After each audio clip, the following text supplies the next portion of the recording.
Okay, hello everyone again. And this time we'll talk about chapter 13 of our Business 670 course.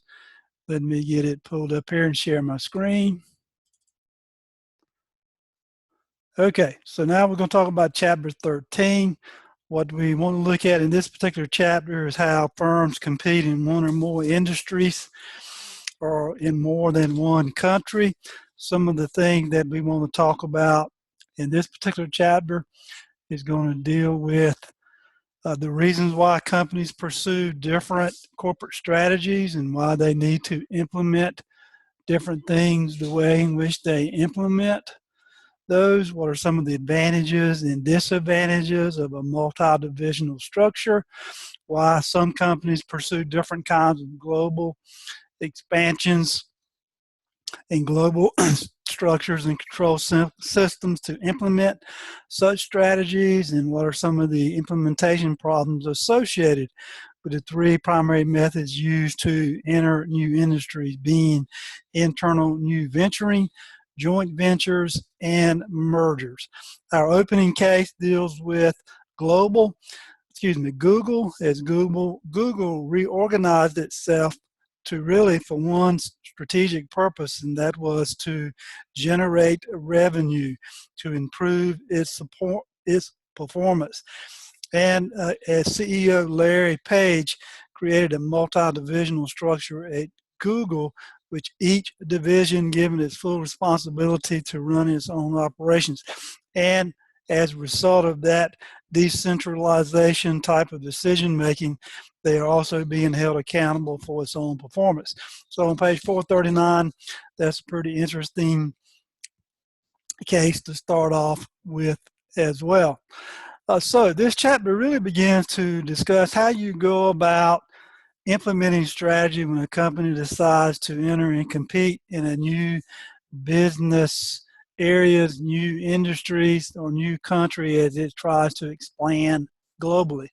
And this type of strategy remains the same, deciding on how to use the organizational design, how do we go about combining our organizational structure, control, what's our culture, and how can we leverage that culture to strengthen our company's strategy, as well as increasing a company's profitability. And at the end of the day, it really is for a nonprofit organization. How do you go about improving its profitability? So over on page 441, we see the corporate strategy and the multi-divisional structure. And as such, when you go about doing a multi-divisional structure, some implementations may arise, implementation issues or problems may arise as a company enters into a new industry.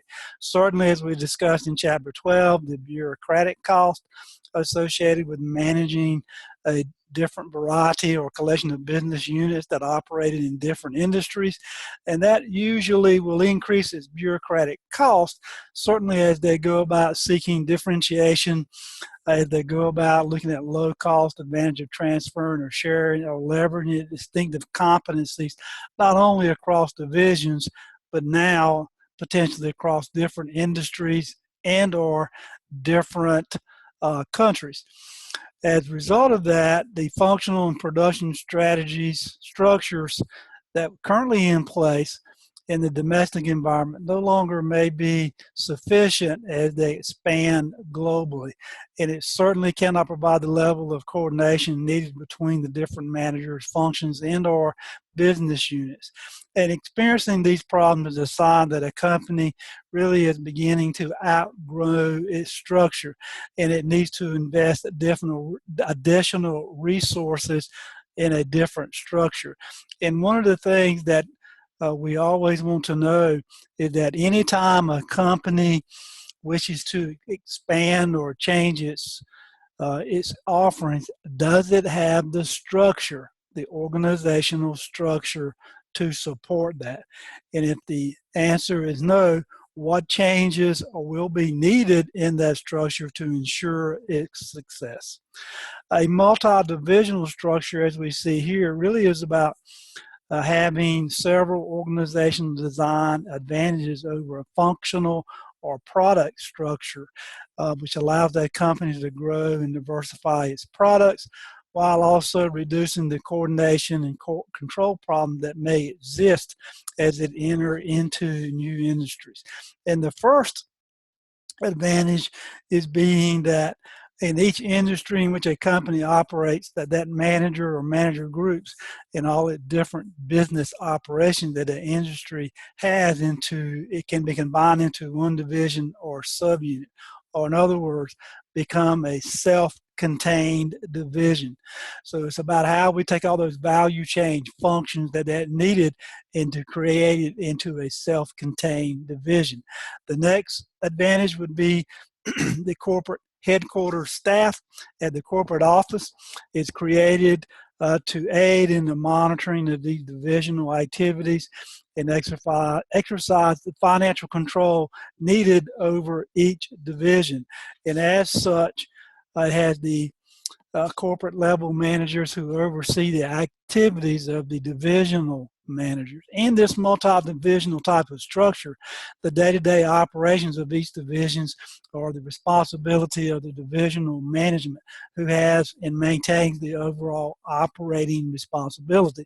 The corporate headquarters staff, which includes the top executive as well as their support staff, then is responsible for overseeing the company's broader long-term growth strategy and providing guidance for increasing the value created by its different interdivision products. And we see in this next figure over on page 442 just an example of a multi-divisional structure. And some of the advantages of a multi-divisional structure are certainly enhancing corporate financial performance, enhancing strategic control, profitability in the long run, and stronger pursuit of internal efficiency. So let's look at a few of these, or let's look at these in general terms. To enhance corporate financial control, it really is about the profitability of the different business divisions that is clearly visible in the multi-divisional structure. And because each of these divisions is its own profit cost center, then the financial controls can be applied to each one of these businesses as it looks at its overall profitability, and financial performance is one of those, especially when a profitability standpoint, one of those key performance indicators that a lot of people will focus in on, and certainly strategists will use as it's looking at analyzing a company. And you will do that as well in that particular case that you're looking at, or that company. The next one deals with enhancing strategic control, and it's looking at the differences, the different structures between the different divisional managers, their responsibilities, their business models, their strategies, as they're looking at how that integrates into the overall corporate strategy, which is and becomes their main responsibility. Then we look at profitability and the long-term growth. That's what you want to look for in a company. Have they been able to grow their distinctive competencies, grow their profitability in the long term for the long-term survivability? And the division of responsibilities between the corporate and divisional managers in this multi-divisional structure allows a company to overcome some potential organizational problems. And what we saw in chapter 12 certainly was in dealing with communications. And equally important is the information overload that may occur. So divisional managers, they should be working to enhance their division's profitability. The teams of managers at the corporate headquarters should be devoting their time to finding opportunities to expand or to diversify existing businesses so that the entire company can grow and become more profitable. And then the final one is the organizational slack. This is where you have one division or one function that is unproductive, not utilizing its functional resources appropriately. And this is where corporate managers can compare one performance of one division cost structure to another, and the sales and the profit it generates against each other. Kind of competition within the overall organization. But you have to be careful here with that intra-competition that those divisional managers do not become so overly focused that they're only focusing on their division, making decisions that enhance just their division without taking that step back and looking at the overall organizational structure and maintaining the overall organizational performance. Because we know at the end of the day, the organization is the one that has to win. Because if the organization doesn't win, then the individual divisions may not be there in the long term either. And really, as a result of that, every divisional manager is held accountable to their individual performance, where the CEO, if the board of directors are doing their due diligence as their governance mechanisms, then they're holding the entire organization, especially the CEO and the corporate staff, to the overall performance of the organizations. Some of the problems that may arise in implementing such a multi-divisional structure certainly is that multi-divisional structures outperform those that retain functional strategies, but they have some disadvantages as well. But if they have a great management team who's really thinking globally, looking at the overall perspective of the organization, they can certainly overcome some of these disadvantages that are typically inherent for this type of structure. Over on page 446, we see a few of those being in the managerial hierarchy at the corporate level, where the managers have to face the problem of deciding how much authority and how much delegation that they're going to give to the divisional managers, how much authority that they're going to retain at the corporate level. It is really neat to find that corporate balance, so it's going to maintain its overall, and again, I'll come back to long-term profitability. That's why nonprofit is in business, to serve the greater good of the society, but equally important, the economic benefit to its consumers and ensuring that its stakeholders and shareholders, their needs are being met. So one of the most important issues that is facing a multi-divisional structure is how much to centralize and how much to decentralize the decision-making processes. And there's really no easy answer. It's really going to depend on the type of organization that you're referring to or researching. Certainly, if you were to study the organizational change at Avon, back in the 2000s, when that company recognized that it had lost its balance between centralization and decentralization, and how they restructured the organization to regain that balance. And it's really about Avon helping those those women in those countries find a livable wage. But it's interesting study about Avon and how that has changed over the years as well. So, second one will be restrictive financial controls lead to short-term focus if you're not very careful, over on page 446. And that's where that organization, that functional leader or that divisional leader is really focusing on each individual division instead of looking at the overall perspective of the overall organization winning, as we indicated as well. And as a result of that, some divisional managers can engage in informational distortion.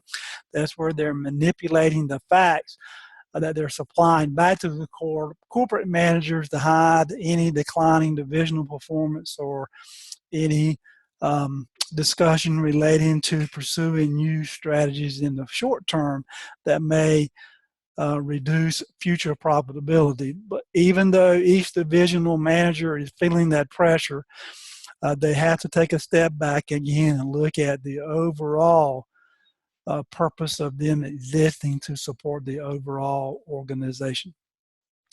Another one of the problems with implementing this comes from the standpoint of competition for resources. And it's really about managing a multi-divisional structure where the divisions compete amongst themselves for scarce resources.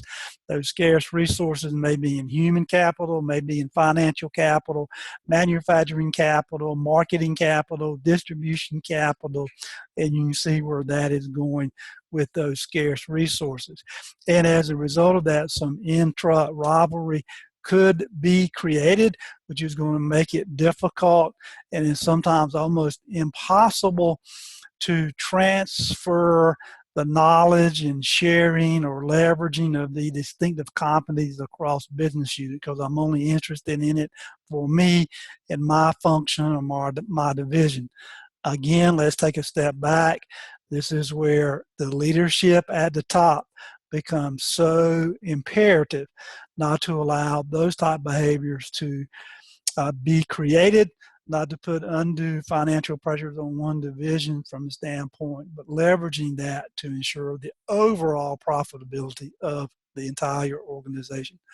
Another one is associated with transfer pricing, with this intra-competition amongst divisions, where there's conflicts of establishing the fair or competitive price for resource or skill may be developed, where that one division is trying to be transferred or sold to another division. As a result of that, setting these prices for the resource transfer is another major source of these problems, because every supplying division has the incentive to set the highest possible transfer price for its products or resources to maximize its own profitability. Again, about me. But we know that they've got to find that balance. And again, this is where leadership at the top is absolutely paramount.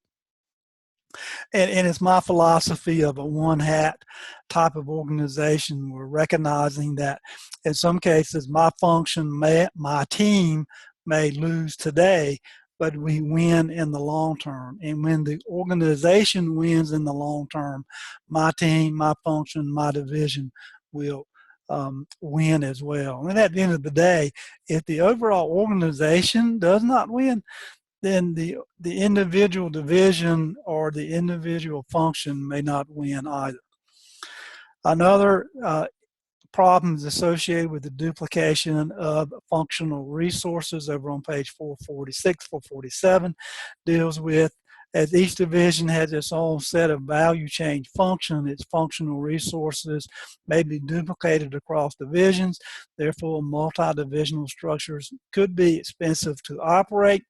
As an example, research and development, marketing are very costly functional activities that can be shared across multi-divisional type of structure, as all of the divisions need this type of services. So, in summary, the advantages of divisional structures must be balanced against some of the problems through implementing them, and this is where professional managers and leadership is absolutely paramount, as they're sensitive to the complexities of the individual functions and or divisions, yet the managers must look at the overall perspective of what's in the benefit for the entire organization. So they must do that. Here's an example, table 3.1. I believe that's over on page 448, that kind of goes into this corporate strategy. And as we look at this, what are some of the choices about the kind of integrating mechanisms and or control systems that's going to be necessary to ensure such choices that's being made, that's going to be made in such a point that they're pursuing the right strategy so that the organization can be successful. And I keep going back to that. The overall organization certainly has got to be successful. And they may be pursuing a strategy of diversification, vertical integration, or related diversification. Many advantages and disadvantages of both, and it really depends on the type of organization that one finds itself in. But some of the principal benefits from a related diversification also derive from transferring or sharing or leveraging the functional competencies across the division. The choice of structure and control mechanism really depends on the degree of which a company is using its multi-divisional structure, how they need to control the handoffs and the interactions among the divisions. The more independent the divisions are, the more it depends on each other for the skills, resources, and, excuse me, let me back up. The more intra-dependent the divisions are, the more that they must depend upon each other for the skills, resources, and the competencies needed.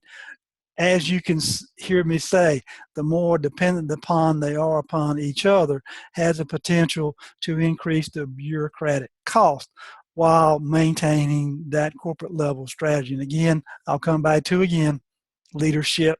It will be paramount to help maintain that. So let's look at a couple of these quickly if we could. In the unrelated diversification, there's no exchanges or linkages among divisions. Unrelated diversification is the easiest and certainly the cheapest strategy to manage. It's associated with the lowest level of bureaucratic cost, and its primary advantage of the structure and control system is that it allows corporate managers to evaluate divisional performance accurately because I'm only looking at my divisions. Certainly they have a considerable amount of autonomy unless they fail to reach their financial goals, in which the corporate manager at that point must intervene in the operations to help solve the problems. And when those problems arise, corporate managers can step in and take what necessary corrective action is needed. And if they see no possibility of a turnaround, they may decide to divest the division, sell it off to ensure that the overall corporation maintains its profitability. Again, utilization of financial controls is a way in which management will use to determine how well that division or function is performing and what are some of the issues that need to be corrected. Now let's look at vertical integration, which is more expensive to integrate than the unrelated diversification because we're sequencing resources and resource flows from one division to the next, which got to be coordinated. And certainly if you're thinking about multi-divisional structures, the economies of scale, the bureaucratic costs associated with that certainly increases, but yet certainly can benefit from those transfers if you don't have to create the same resources, the same resource flows with each in division.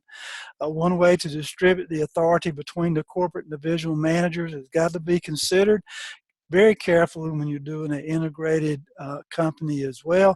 And it's a way that you're going to look at the risk and level those risks when those divisional managers have the autonomy. And if they don't leverage the risk, then their performance may suffer as well. Because of the interest of the divisions that are at stake, some divisional managers, they need to be involved in decisions concerning the scheduling and the resource transfers. And to facilitate this communications, they may be looking at integrating roles where an experienced corporation manager assumes the responsibility of managing a more complex transfer between the two. And that's over on page 450 if I didn't say that. Also on 450 is the last one called related diversification. And in the case of related diversification, the gains that was pursued from this strategy is derived from transfer sharing and leveraging some of those scarce resources like research and development knowledge, industry knowledge, customer databases. And you could take that on and on across any and every division. If a related company is to obtain the potential benefits from using its competencies efficiently and effectively, it has to adopt some forms of integration and control at the divisional level to ensure that the structure will work. Some of those may be the output control, which is difficult because the divisions share resources. It's not so easy to measure the performance at an individual division. They may need to share or may will share integrating roles and integrating teams of corporate and divisional managers who are essential because the teams provide the form in which managers can meet and exchange information and develop a common develop a common vision for corporate goals.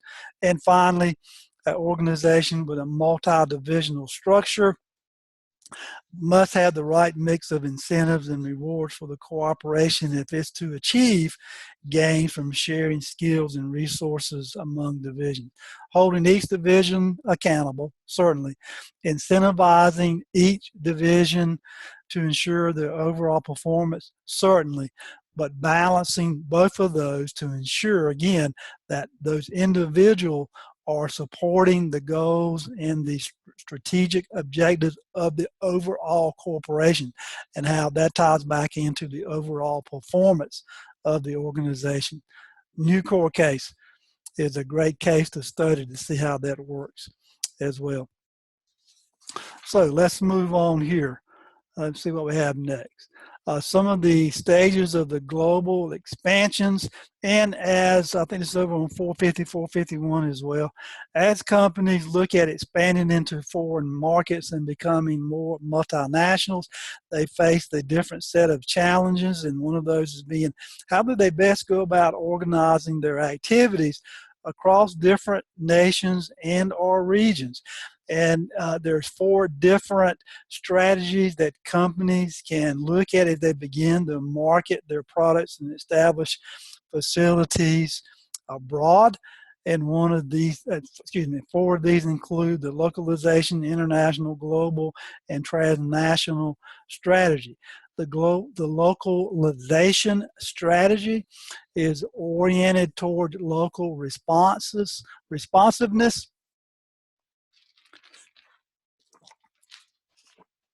is oriented toward local responsiveness and where a company can decentralize authority to each country in which it operates to produce and customize its products. Or it has a localization or local strategy controlled by the locals who understand the population, the market, the financial, the government regulations, etc. International strategies where the product development is centralized at home and all other value creation functions are decentralized as national units. Key point here is that standardization in an international key is probably the key point. Global strategization is one which is oriented towards cost reduction with all the principal value creation functions are centralized at the optimal global location.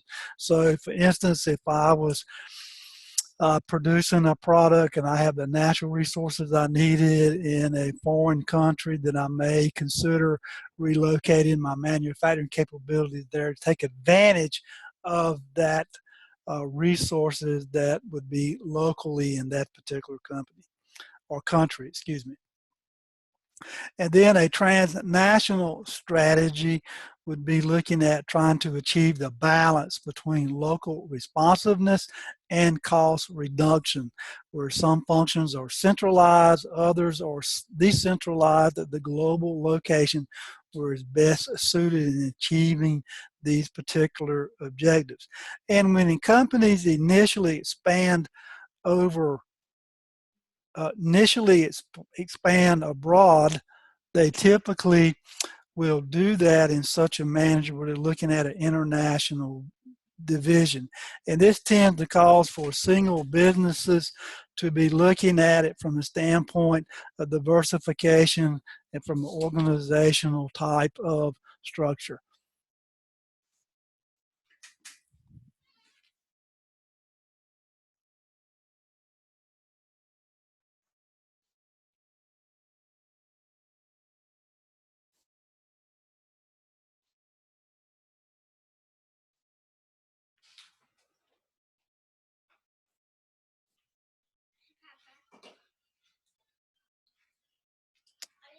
No, sir. Give me a few more minutes. Almost done here. Okay.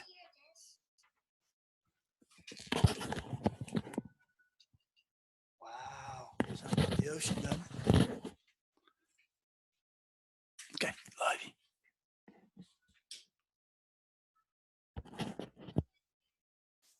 Okay, I'm back. I had something that came up. Excuse me for stopping just for a moment. So let's talk about the international vision again. That's where we stopped at. When companies that initially attempt to expand abroad, they're often grouped of all. They're looking at doing an international type of activities into bringing all those activities into an international division, and this is typically used for single businesses and for diversified companies that wants to use the multi-divisional organizational form.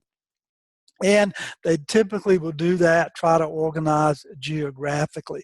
Figure 13.2 over in page 451 really is an example of what that will look like from a geographical or international division structure. Again, just a graphical representation.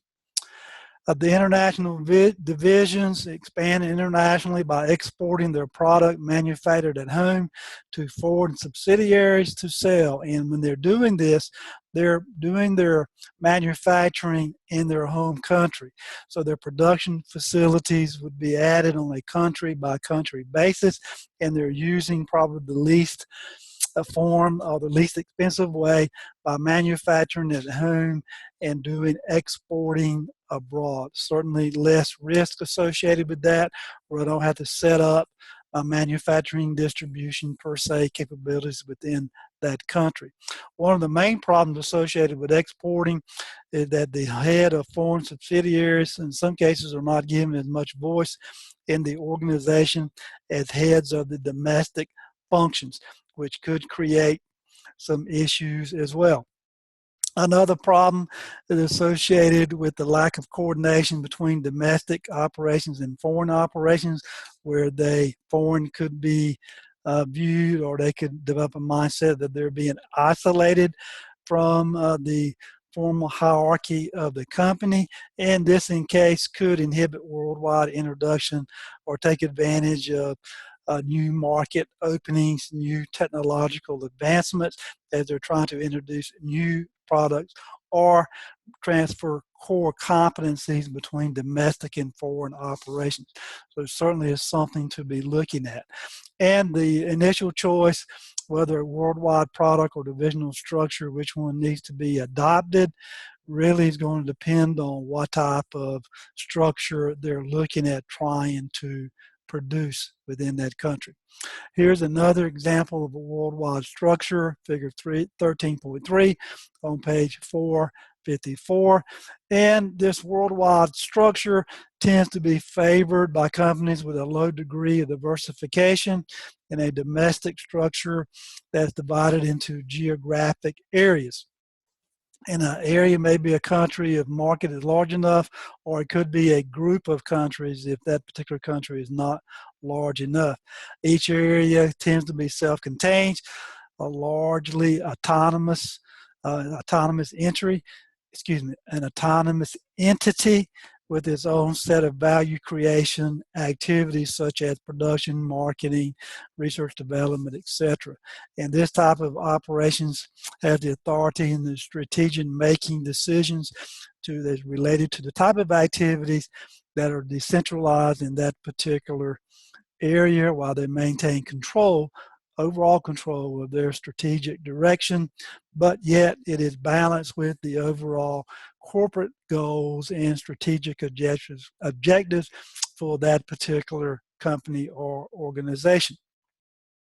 Now, the worldwide structure facilitates local responsiveness, which is why companies pursuing a localization type of strategy favor it, because the decision-making responsibilities are decentralized and each one can be Each entity can customize its product offerings, its market strategies, its business strategies to meet the local conditions or local responsiveness. However, this also encourages some fragmentation of the organization, which may result in highly autonomous entities, which can make it difficult again to transfer distinctive competencies and skills and or areas that to realize operating efficiencies. And this type of structure is consistent with a localization strategy, but it may make it difficult to realize gains associated with the globalization strategy. The focus on content of Walmart's international strategy certainly is a case that illustrates the tight centralized control over merchandising strategy and operations in different countries. And it is a good read as well as you integrate that into your readings this week. Now let's look over at page 454 for the worldwide product divisional structure, and we see this particular structure in this particular figure again as a global example associated with that. And in this worldwide product division, it tends to be adopted by firms that are reasonably diversified and accordingly who originally had domestic structures based on product divisions. As such, their domestic divisions, their domestic divisional structure, where each division is self-contained, largely autonomous. It's an entity that has the full responsibility for its own value creation activities, yet headquarters maintain the overall responsibility for the overall corporate global strategy initiatives. Underpinning the organizational form, underpinning this organizational form is a belief that the value creation activities of each product and division should be coordinated by that division management who has been given the divisional responsibility for deciding locally or geographically what needs to occur. This is a product, this type of structure is consistent with the implementation of a global standardization strategy and an international strategy. And it has some advantages with trying to overcome the coordination problems as well. But part of this is looking at how, looking at the voice in this international strategy and what some of the main problems associated with that is associated with some of these country managers may be subservient to product division managers because they lack or they sense a lack of local responsiveness, which could lead to performance problems. So the worldwide divisional structure is another structure that is consistent with the implementation of a global standardization strategy with the international strategy mixed. Here's an example of a global matrix structure over on page 456. And part of this particular worldwide structure is the worldwide productional divisional structure, which has some strengths and weaknesses as well. This worldwide structure facilitates local responsiveness, but it can inhibit the realization of localization and scale economies and transfer of core competencies between the areas, which I believe we saw this in this particular slide here. And as a result of that, the worldwide production division structure provides a better framework for producing for producing product divisions, but yet it is weak in its local responsiveness. But with all things being equal, the worldwide division is a better structure and more appropriate if the firm is pursuing a localization strategy, whereas a worldwide product divisional structure is more appropriate for a firm that's pursuing a globalization or international strategy.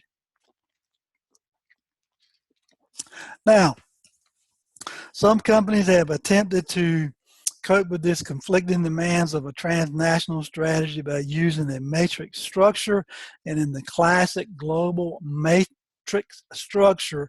They use horizontal differentiation that's along two dimensions. And those two dimensions typically include product division and and geographic area, which we saw back in figure 13.5 on page 456.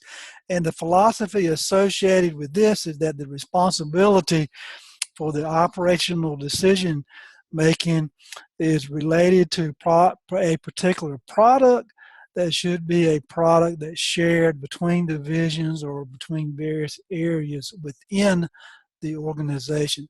It is also believed that this type of product sharing is a dual decision-making responsibility that should enable the multi-company to simultaneously achieve its particular objectives. And in this particular classic matrix structure, given the product divisions and geographical area equal status within the organization, reinforces this idea of dual responsibility. Yet the reality of a global matrix is that it simply at times does not work. I mean, think about it from a matrix organization, the dual boss syndrome or two boss or multi-boss syndrome. Who's in charge? Who's making the decision? Sometimes it's clumsy. As a result of that, bureaucracy is increased. As a result of that, it may require a lot of meeting, autonomy, responsibility, who's in charge, what's the structure that's going to be used. This dual hierarchy structure can lead to conflict, could lead to potential power struggles between the division or structure or product managers, and it could catch a lot of people in the middle. And a lot of these problems, though, many companies will still use it. They attempt to build a flexible matrix that's based on an enterprise-wide management where they could leverage their competencies, share their cultures and visions. But again, as we've already indicated, leadership is paramount in overcoming some of this information. The Dow Chemical matrix structure on page 457 is a case that demonstrates that a matrix structure was unsuited to Dow's chemical overall global initiative. Very interesting read for this particular chapter as well. So as we look at entry modes and implementation over on page 458, many organizations are altering their business models and strategies as a way to enter or leverage industries to find a better way in which to capitalize on their resources and capabilities to create value. Not only create value for the company, but for the customers, which leads to more market share, selling them more product, and hopefully increase sales and revenues and increase profits. One of the ways that they're doing that is through internal venturing, and internal new venturing is a process by which the entrepreneurship of the managers are joining together called intrapreneurs. And even in organizations today that are well entrenched, we need to have entrepreneurship to be alive and well.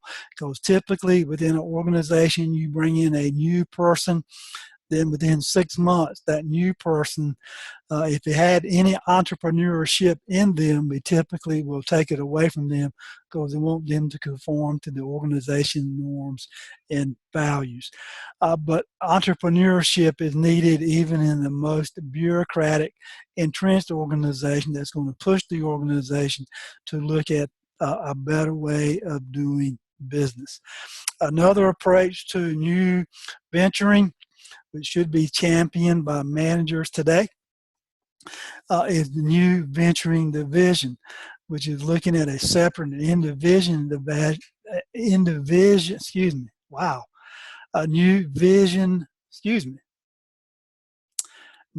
venture division Thank you. We're looking at divisions that are established specifically to give managers the autonomy to develop a new product, to use entrepreneurship. If I think about a recent example here, if I think about NASA and SpaceX, where NASA is so bureaucratically heavy, entrenched in policies and procedures, and they want to prove that it's going to be safe first before they ever launch a person in space, where SpaceX has come together, group of entrepreneurs, and trying to determine how can we get there in the quickest, shortest way, least cost manner possible, which they're really about entrepreneurship. Not they're not about safety, that's not what I'm saying, but just a case study between the differences between the organization and culture, where one is driven by processes and procedures, where the other one is driven by entrepreneurship. But that's an example of what this really, to me, is really talking about. Another way in which companies will do this is joint ventures.